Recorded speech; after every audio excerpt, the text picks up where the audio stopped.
J'espère que je vais bien m'exprimer sur ce coup-là. C'est sûr que moi, je ne parle pas au nom de tous les Autochtones. Ça, j'espère que c'est compris quand on prend la parole, moi et Widia, on parle pour un certain groupe.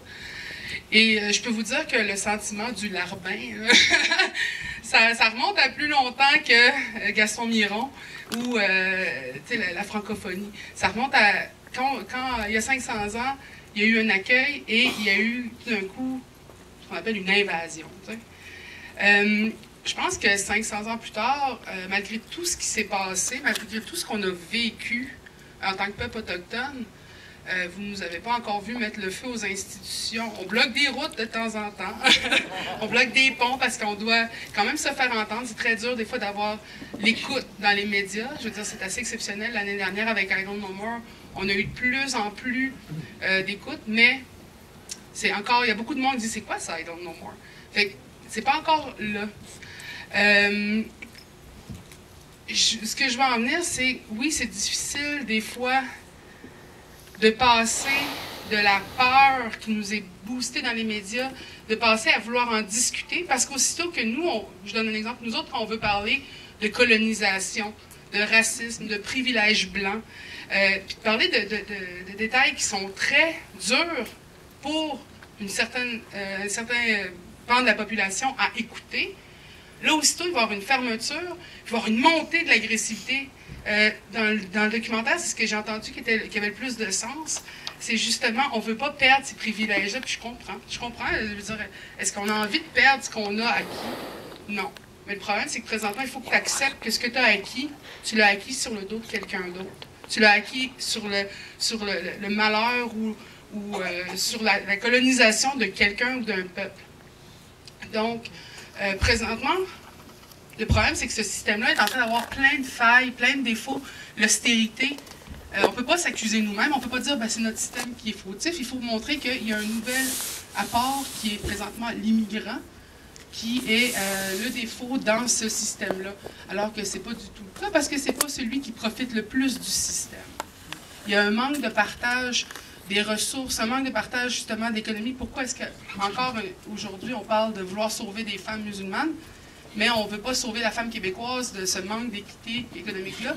C'est toujours les femmes, c'est toujours les femmes qui sont à s'occuper du social, du communautaire, des trucs qui ne payent pas, alors que c'est l'homme qui flotte au-dessus dans les millions de dollars en majorité.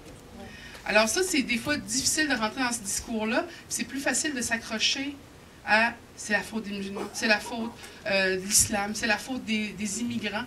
Alors que, nous autres, on ne rentrera plus dans ce discours-là où est-ce que c'est toujours un nouveau qui arrive, un nouveau qui arrive. Non, il y a aussi un isolement. Excusez-moi, j'essaie d'expliquer ça le mieux possible, mais je dis il y a un isolement présentement de la société québécoise en aval et en amont de son histoire.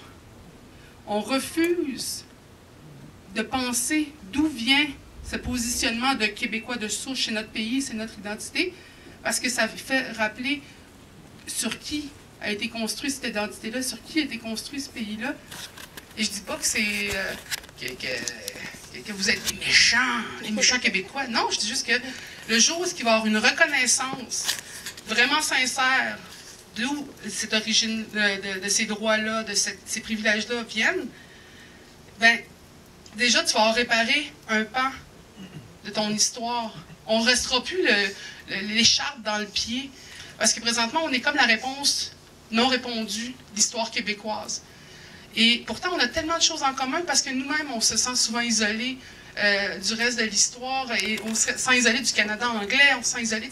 Fait que je trouve qu'on est deux peuples qui devraient déjà marcher ensemble. Et en plus, on a des nouveaux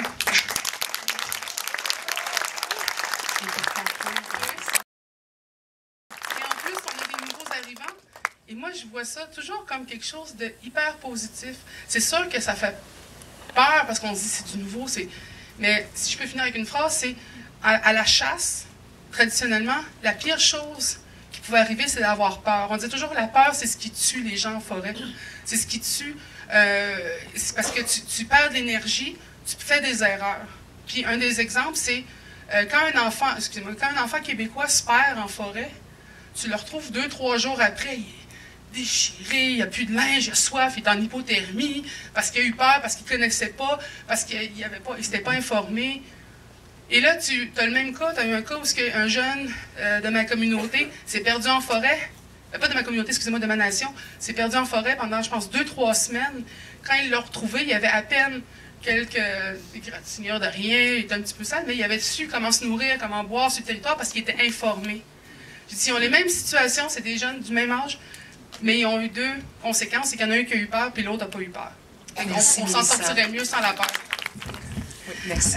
Je suis d'accord pour dire charte des divisions, puis charte des distractions. Division, parce que je donne un exemple, j'ai une de mes cousines dans les débuts de la sortie de la charte, qui s'est fait dire « Retourne dans ton pays ». Et sa réponse à elle, ça a été de lui dire « Toi, retourne dans ton pays, c'est toi l'immigrant, moi je suis une sauvagesse ».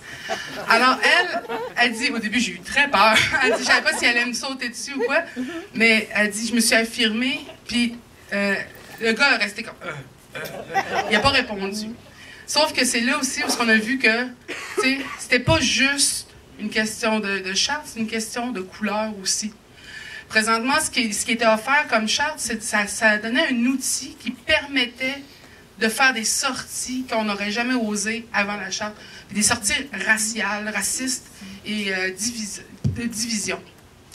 Et la charte, la distraction, beaucoup aussi, parce que là, je vais parler, justement, je trouve que ce qui est horrible, c'est le décès de la dame au métro Fabre.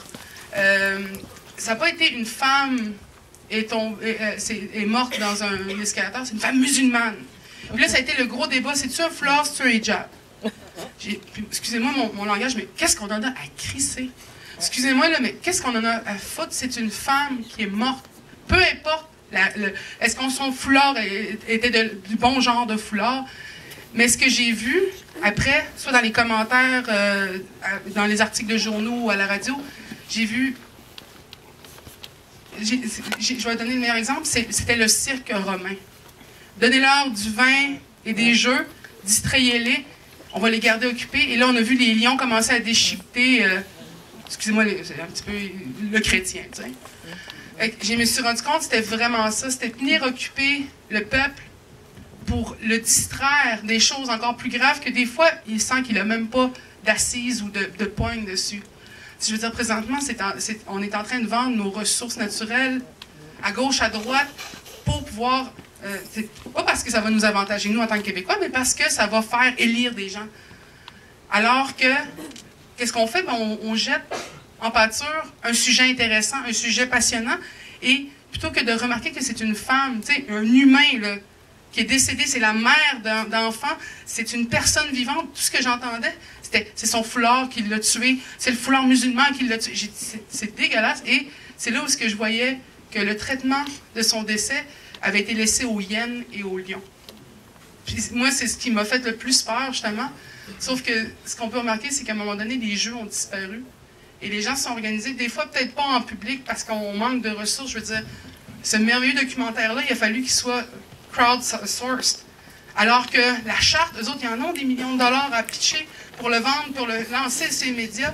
Fait que j'ai dit, c'est comme les chrétiens et le cirque.